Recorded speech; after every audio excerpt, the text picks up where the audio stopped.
there is one more thing we have to try, Andrew. This is the butthole. Do you see the butthole?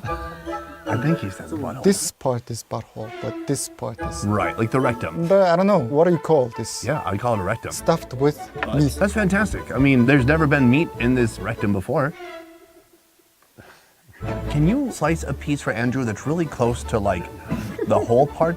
They don't actually eat that part. Oh, all right. So you know what this is? That's the penis. Do they even eat this? Yeah, you can eat it. Oh. Right here we have part of the large intestine that's been stuffed with different meat. And then here we have a piece of the penis. Let's try this sausage first, Andrew. Wow, smell. Super chewy. Much more meaty. I would eat the blood sausage over that any day. That's just to lead us up to this right here, the penis. Like cartilage. Totally flavorless. It's just about that texture. I kind of like the texture, to be honest. Yeah. This is fantastic. We came here today because we want to see more of your lifestyle, but beyond that, we want to see one of the most unique foods that exists here in Mongolia. The main dish is white bird, but it's not actually a bird, it's a sheep tail. The second one is a sheep head cooked in the sheep's stomach. Fantastic. Andrew, we've had a lot of animosity during this trip. I have to do this task, you have to do that task, sending the other person to do something they don't want to do. But how about today? We split it up. We're both going to cook. We're going to make some cool-ass snowman food. Sounds good. Let's do it.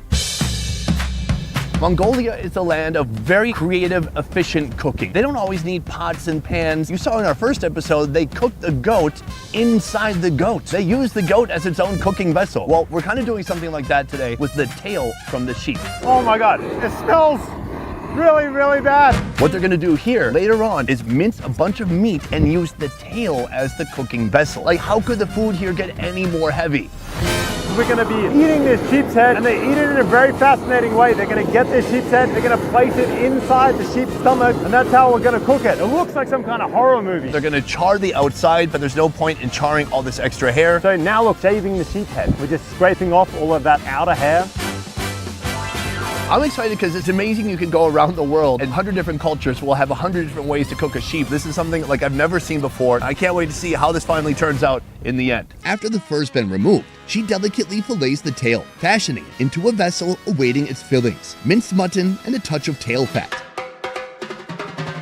Blend with salt water, then place it inside the tail before sewing it shut completely.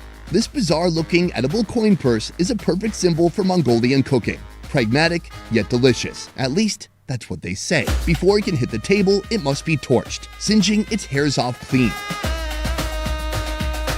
This is a pouch, a bag. It's like when you do sous vide. We're doing a sous vide inside of a butt. I mean, sorry, a tail. All right, guys, what we have here is a freshly shaved sheep's head and a stomach. I've been told that we first have to cut this sheep's head in half, and then we see what happens.